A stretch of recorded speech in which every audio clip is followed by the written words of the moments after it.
Warangal Kakatiya university భూముల్లో integrated పాఠశాల ఏర్పాటును నిరసిస్తూ విద్యార్థి సంఘాల నాయకులు గత 3 రోజులుగా ఆందోళన చేస్తున్నారు. ఇప్పటికే కేయూ భూముల వద్ద 100 ఎకరాలకు పైగా కబ్జా అయ్యిందని, వాటిని కాపాడాల్సిన అధికారులు పట్టించుకోకుండా ఇంటిగ్రేటెడ్ పాఠశాల ఏర్పాటు చేస్తామంటే చూస్తూ ఊరుకోమని హెచ్చరిస్తున్నారు. కేయూ భూములను అన్యాక్రాంతం చేయాలనే ఉద్దేశంతోనే ఇంటిగ్రేటెడ్ పాఠశాల పేరుతో సరికొత్త డ్రామాలకు స్థానిక ఎమ్మెల్యేలు తెరలేపారని ఆరోపిస్తున్నారు. ఇక ఇదే అంశానికి సంబంధించిన మరిన్ని వివరాలు మా వరంగల్ ప్రతినిధి రాము అందిస్తారు. యూనివర్సిటీ భూముల వ్యవహారం మరొకసారి వివాదాస్పదమైంది. ఇక్కడ కాకతీయ యూనివర్సిటీ భూముల్లో 15 ఎకరాల్లో ఇంటిగ్రేటెడ్ పాఠశాల ఏర్పాటు చేయాలని చెప్పేసి ప్రభుత్వం తీసుకున్న నిర్ణయాన్ని ఇక్కడ విద్యార్థి సంఘ నాయకులు గత మూడు రోజులుగా కూడా ఆందోళన కార్యక్రమాలు చేపడుతున్న పరిస్థితి. ప్రస్తుతం మనం ఇక్కడ ఏదైతే స్థలం కాకతీయ యూనివర్సిటీ భూములు ఇంటిగ్రేటెడ్ పాఠశాలకు కేటాయించాలనుకున్నారో ఆ స్థలంలో ఉన్నాం. ప్రస్తుతం మనతో పాటు కొంతమంది విద్యార్థి సంఘాల నాయకులు కూడా ఉన్నారు. వారితో అడిగి మాట్లాడించే ప్రయత్నం చేస్తారు. చెప్పండి, అసలు ఇక్కడ ఇంటిగ్రేటెడ్ పాఠశాల ఏర్పాటు చేయడానికి అసలు ప్రభుత్వం నిర్ణయించడానికి ఏ విధంగా చూడాలి? వాస్తవికంగా ప్రభుత్వ యూనివర్సిటీలకు సంబంధించినటువంటి బిల్డింగ్స్ మాత్రమే కట్టుకోవాల్సిన అవసరం ఉంది. జీవోలు కూడా ఉన్నాయి. భవిష్యత్ తరాల్లో యూనివర్సిటీలో కొత్త యూనివర్సిటీలు వస్తూ ఉంటాయి, కొత్త కోర్సులు వస్తూ ఉంటాయి. ఆ కోర్సులకు అనుగుణంగా ఆ కొత్త డిపార్ట్మెంట్ ఏర్పాటు చేయాలంటే ఆ యూనివర్సిటీలు మాత్రమే ఏర్పాటు చేసుకోవాలి. కానీ ఆ విధంగా కాకుండా ఈ కాకతీయ యూనివర్సిటీలో కబ్జా చేయడం కోసం, ఈ పక్కన ఉన్నటువంటి భూమిని కబ్జా చేయడం కోసం ఇక్కడ స్థానిక ఎమ్మెల్యే పన్నం కట్టుకొని జూన్ 17వ తారీఖున ఈసీ మీటింగ్ జరగక ముందుకే ఈ జూన్ 17వ తారీఖున ఎమ్మెల్యే గారు ఒక ప్రెస్ మీట్ పెట్టి అనౌన్స్ చేస్తాడు, కాకతీయ యూనివర్సిటీలో ఇంటిగ్రేటెడ్ స్కూల్ కడుతున్నామని. వాళ్ళు ప్రెస్ మీట్ పెట్టిన మరుక్షణం 2 రోజులకే ఈసీ మీటింగ్ చేసుకొని వాళ్ళు ఆమోదం తెలుపుతారు.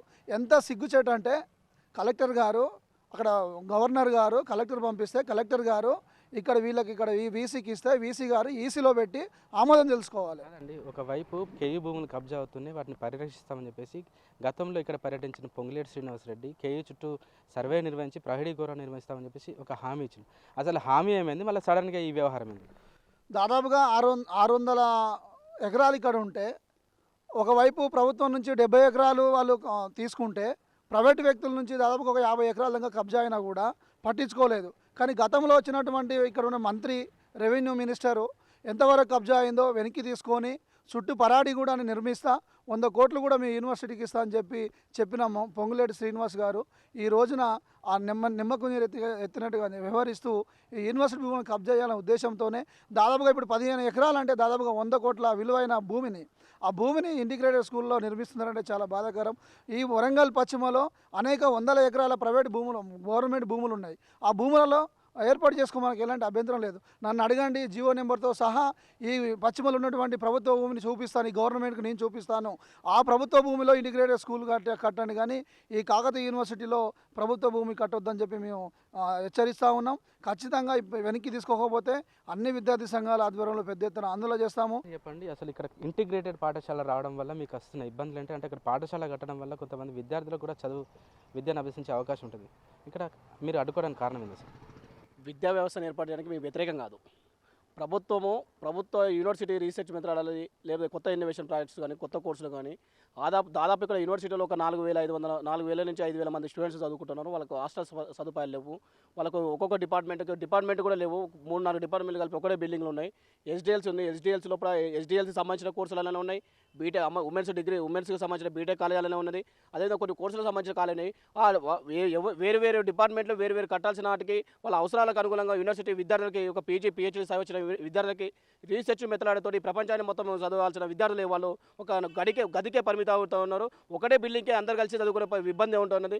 పైన క్లాసు, పొద్దున క్లాసు, మధ్యాహ్నం క్లాస్ చెప్తారు. ఇది ప్రైవేట్ విద్యా సంస్థ కాదు. ఇది ఒక ప్రపంచంలో విశాల దృక్పథంతో యూనివర్సిటీ లోపల మేము స్కూల్ వ్యతిరేకించట్లేదు. ఇంటిగ్రేటెడ్ స్కూల్ కట్టడం అనేది ప్రభుత్వం నిర్ణయం తీసుకున్నది మంచిదే. కానీ ప్రభుత్వం లోపల ఉన్నటువంటి ప్రభుత్వ భూములలో కట్టమని చెప్తున్నాం. ఇక్కడ పెట్టాలనే కుట్రతోటి ఏదైతే మెయిన్ రోడ్డు ఉంది, మెయిన్ రోడ్డుకు నేను పెట్టించిన అనే ఒక ఆకాంక్షతో ఆయన ఇక్కడ పెట్టిస్తున్నాడు.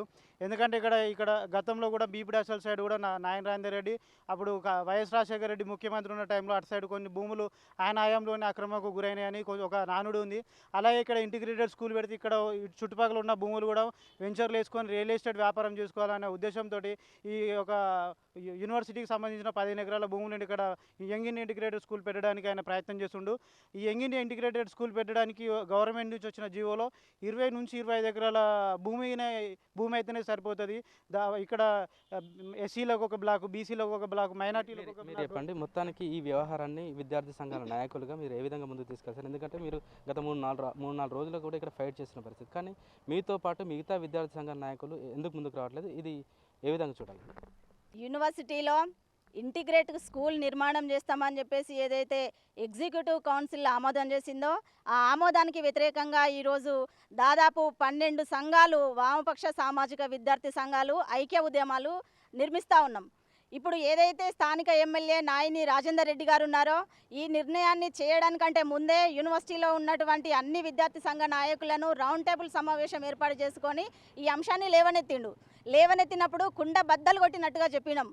స్కూల్ అనేది యూనివర్సిటీలో కట్టడానికి అవకాశం లేదు. ఎందుకంటే స్కూల్ అనేది స్కూలే, విశ్వవిద్యాలయం అనేది విశ్వవిద్యాలయమే. స్కూల్ అనేది పెట్టడానికి ససేమిరడం మేము ఒప్పుకోమని చెప్పేసి విద్యార్థి సంఘాలన్నీ ఏకకంఠంతో చెప్పినప్పటికీ కూడా ఒక నిర్లక్ష్య ధోరణితో వ్యవహరించి ఏదైతే రాజకీయ పార్టీ తొత్తులుగా పనిచేస్తున్నటువంటి 1-2 విద్యార్థి సంఘాల నాయకులతో కుమ్మక్కై మేము చూసుకుంటాం, మేము చేస్తాం, మేము అండగా ఉంటామని చెప్పేసి ఆ 1-2 విద్యార్థి సంఘాలు ఏవైతే వాళ్లకు అండగా ఉన్నాయో వాళ్ళ బలం చూసుకొని ఈరోజు ఈసీలో ఈ నిర్ణయాన్ని ఆమోదానికి పెట్టిండు. ఆ ఈసీ కూడా ఆమోదం తెలిపింది. కానీ మిగతా విద్యార్థి సంఘాలందరూ కూడా ఈ నిర్ణయాన్ని వెనక్కి తీసుకోవాలని చెప్పేసి మేము ఉద్యమాలను నిర్మిస్తూ ఉన్నాం. సడన్గా ఇక్కడ ఇంటిగ్రేటెడ్ పాఠశాల ఏర్పాటు చేయడం వల్ల యూనివర్సిటీ ప్రతిష్ట కాస్త భంగం వాటిల్లే అవకాశం ఉంది. వరంగల్లో చాలా రకాల ప్రభుత్వ భూములు ఉన్నా కూడా అక్కడ ఏర్పాటు చేయకుండా కోట్ల విలువ చేసే ఇక్కడ ఈ భూముల్లో ఈ నిర్మాణం చేపట్టడం వల్ల కూడా కాకతీయ యూనివర్సిటీకి కొంత ఇబ్బందిగా మారే అవకాశం ఉంది. అంతేకాకుండా కొన్ని విద్యార్థి సంఘాల విద్యార్థులకు కూడా హాస్టల్ సదుపాయాలు సరిగా లేవు. ఇలాంటి ప్లేస్లో హాస్టల్ సదుపాయాలు నిర్వహించి విద్యార్థులకు ఎంకరేజ్ చేసే విధంగా ఉండాలి, కానీ ప్రభుత్వం ఈ విధంగా చేయడం చాలా తప్పుగా అని చెప్పేసి విద్యార్థి సంఘాల నాయకులు ఆగ్రహం వ్యక్తం చేస్తున్నారు. ఈ విషయాన్ని రౌండ్ టేబుల్ సమావేశం ఏర్పాటు చేసి చెప్పిన టైంలో కూడా చాలామంది విద్యార్థి సంఘ నాయకులు దీన్ని విభేదించినా కూడా కొంతమంది దాన్ని తుత్తులుగా వ్యవహరించి ఈ వ్యవహారాన్ని ముందుకు తీసుకోవడం పట్ల కూడా కొంతమంది విద్యార్థి సంఘ నాయకులు అయితే పూర్తిగా ఆగ్రహం వ్యక్తం చేస్తున్న పరిస్థితి. ఇప్పటికైనా ప్రభుత్వం ఏదైతే నిర్ణయం తీసుకుందో నిర్ణయాన్ని వెంటనే వెనక్కి తీసుకొని ఏదైతే స్థలం అనుకున్నారో ఆ స్థలంలో హాస్టల్ భవనాన్ని నిర్మించి విద్యార్థులకు అందుబాటులోకి తీసుకురావాలని కూడా విద్యార్థి సంఘ నాయకులు డిమాండ్ చేస్తున్న పరిస్థితి. కెమెరా పర్సన్ భిక్షపతితో రాము, మెగా 9 టీవీ వరంగల్.